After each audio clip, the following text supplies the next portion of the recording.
My YouTube family दोस्तों, जय माता दी, राधे राधे। आज हमारे यहाँ 16 दिवसीय महालक्ष्मी पूजन है, जो कि भाद्रपद की शुक्ल पक्ष अष्टमी तिथि से शुरू होता है और अश्वनी माह की कृष्ण पक्ष की अष्टमी तिथि को ख़त्म होता है। यह पूजा 16 दिन तक निरंतर होती है, जिसमें हम दूर्वा द्वारा सूर्य को अर्घ्य देते हैं, फिर अपने माथे पर उसको 16 बार छुआते हैं, उस कंधे पे छुआते हैं, 16 बार कुल्ला करते हैं और 16 बार मुँह को धोते हैं। इस तरह से हम दूर्वा द्वारा अपने शरीर को स्वच्छ करते हैं और माता रानी स्वच्छ होने के बाद हम आते हैं और माता रानी के पास पूजन करते हैं। कुछ लोग पहले 3 दिन व्रत करते हैं, लेकिन यदि कोई व्रत 3 दिन नहीं कर पाता है तो वह 16वें दिन आखिरी दिन माँ लक्ष्मी का व्रत रखता है और विधि विधान से पूजा करता है। पहले दिन वह 16 तार का एक धागा बनाता है और उसमें प्रतिदिन एक गांठ लगाता है और महालक्ष्मी के मंत्रों का जाप करता रहता है। उस प्रत्येक गांठ को हल्दी, कुमकुम और अक्षत द्वारा पूजा की जाती है। फिर धूप दीप दिखाकर माँ के चरणों में उस धागे को अर्पित कर दिया जाता है। इस तरह से निरंतर 16 दिन तक यह काम और पूजा की जाती है। 16वें दिन माँ का उद्यापन किया जाता है, जिसमें माँ को चौकी पर आसन बिछाकर अष्टदल कमल बनाकर चावलों से उनके ऊपर उनको स्थापित किया जाता है और कलश की स्थापना की जाती है। ऋतु फल चढ़ाए जाते हैं। भोग में खीर, प्रसाद, पुआ और मिठाइयाँ और चरणामृत माँ के अभिषेक के लिए बनाया जाता है और यह पूजा शाम के समय की जाती है। माँ को कमल और गुलाब के फूल अति प्रिय हैं। माँ को सुहाग की सामग्री, वस्त्र आदि चढ़ाए जाते हैं और माँ का पूजन किया जाता है। माँ को दूर्वा भी चढ़ाया जाता है और वो जिस धागे में 16 गांठ लगी होती हैं, वो गांठ वाला धागा भी माँ के चरणों में अर्पित किया जाता है और फिर पूजन किया जाता है, आरती की जाती है और माँ का जयकारा लगाया जाता है। इस तरह से हम 16 दिन का महालक्ष्मी का पूजन करते हैं और जो हमसे त्रुटियाँ हुई होती हैं वो हम अपनी माँ से क्षमा मांगते हैं। और अब आगे हम दिखाते हैं आपको कि माँ का भोग क्या क्या हमने तैयार किया है। आगे वीडियो में देखते रहिए। अब हम अपनी माता रानी को टीका लगाएंगे, गणपति भगवान को टीका लगाएंगे और पुष्प चढ़ाएंगे।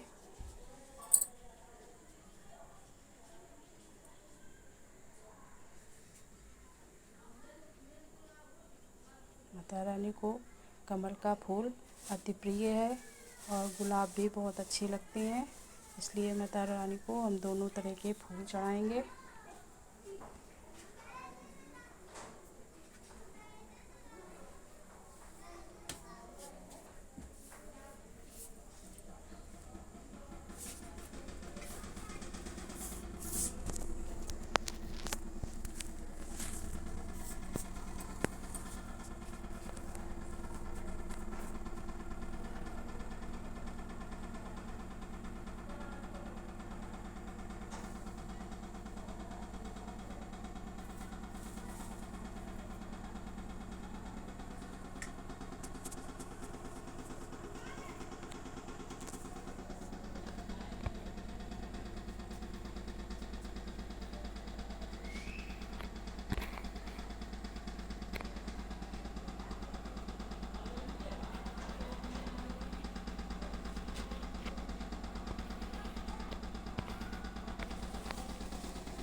माता रानी को हम अपने खीर का भोग लगाएंगे, मिठाई चढ़ाएंगे और फल का भोग लगाएंगे।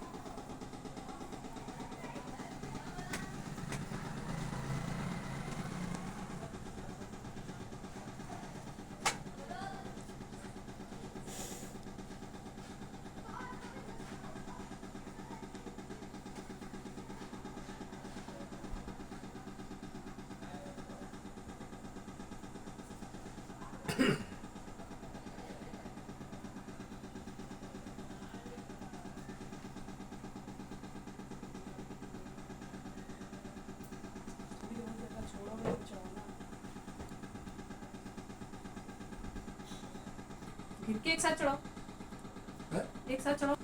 अब माता रानी को हम अपने कुएं का भोग लगाएंगे और जो हमने 16 लर वाला धागा, 16 गांठ वाली धागा बनाया है वो भी माँ को अर्पित करेंगे और दूर्वा भी माँ को अर्पित करेंगे।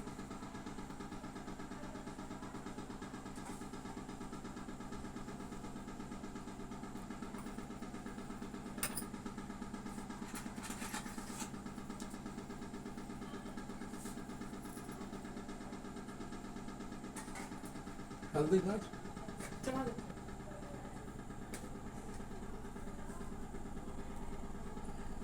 ऐसे प्लेट रख दिया।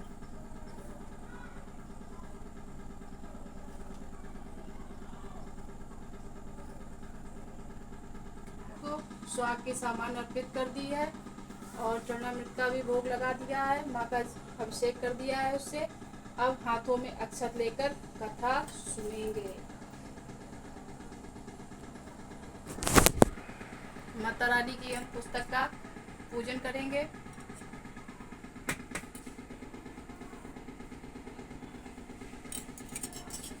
उनको तिलक लगाएंगे, उनको भोग लगाएंगे और पुष्प चढ़ाएंगे, फिर हम लोग कथा सुनेंगे।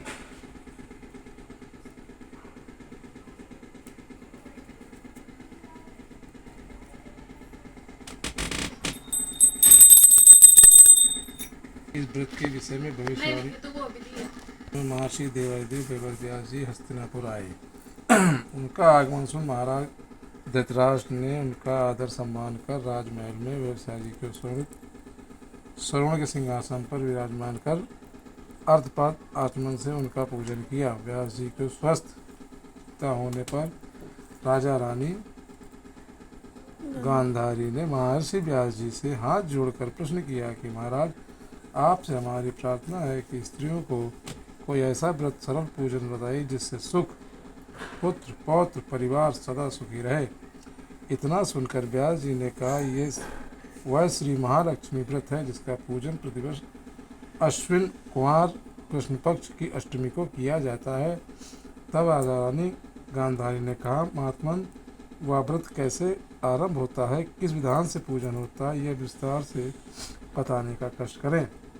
तब महर्षि जी ने कहा कि वह व्रत भाद्रपद शुक्ल पक्ष की अष्टमी को दिन सुबह व्रत का मन में संकल्प कर किसी जलाशय में जाकर स्नान कर स्वच्छ कपड़ा पहनकर ताजी दूर्वा से महालक्ष्मी जी को जल का तर्पण देकर प्रणाम करना चाहिए। फिर घर आकर शुद्ध 16 धागों का एक कंठा बनाकर प्रतिदिन एक गांठ लगानी चाहिए। इस प्रकार 16 दिन का 16 गांठ का एक घंटा तैयार कर अश्विन माह की कृष्ण पक्ष की अष्टमी को व्रत रखकर मंडप बनाकर चंदुआ तानकर उसके नीचे माटी के हाथी पर महालक्ष्मी की मूर्ति स्थापित कर तरह तरह की पुष्पमालाओं से लक्ष्मी जी व हाथी का पूजन करके कई पकवान सुसज्जित पदार्थों का नैवेद्य समर्पण करें और श्रद्धा सहित महालक्ष्मी व्रत करने से आप लोगों की राजलक्ष्मी सदा स्थिर रहेगी। ऐसा विधान बताकर व्यास जी अपने आश्रम को प्रस्थान कर गए। मैया जय लक्ष्मी माता, तुमको निस दिन सेवत, मैया जी को निस दिन सेवत, हरि विष्णु विधाता, ओम जय लक्ष्मी माता, उमा रमा ब्रह्माणी, तुम ही जग माता, मैया तुम ही जग माता, सूर्य चंद्रमा ध्यावत, सूर्य चंद्रमा ध्यावत, नारद ऋषि गाता, ओम जय लक्ष्मी माता, दुर्गा रूप निरंजन, सुख संपत्ति दाता, मैया सुख संपत्ति दाता, जो कोई तुमको खान पान का वैभव सब तुमसे आता। ओम जय लक्ष्मी माता। शुभ गुण मंदिर सुंदर क्षीरोदधि जाता। मैया क्षीरोदधि जाता। रत्न चतुर्दश तुम बिन, रत्न चतुर्दश तुम बिन कोई नहीं पाता। ओम जय लक्ष्मी माता। माँ लक्ष्मी जी की आरती जो कोई नर गाता। मैया प्रेम सहित गाता। पूरे आनंद समाता। पाप उतर जाता। ओम जय लक्ष्मी माता। आरती जो कोई नर गाता। मैया जो कोई नर गाता। पूरे आनंद समाता। पाप उतर जाता। ओम जय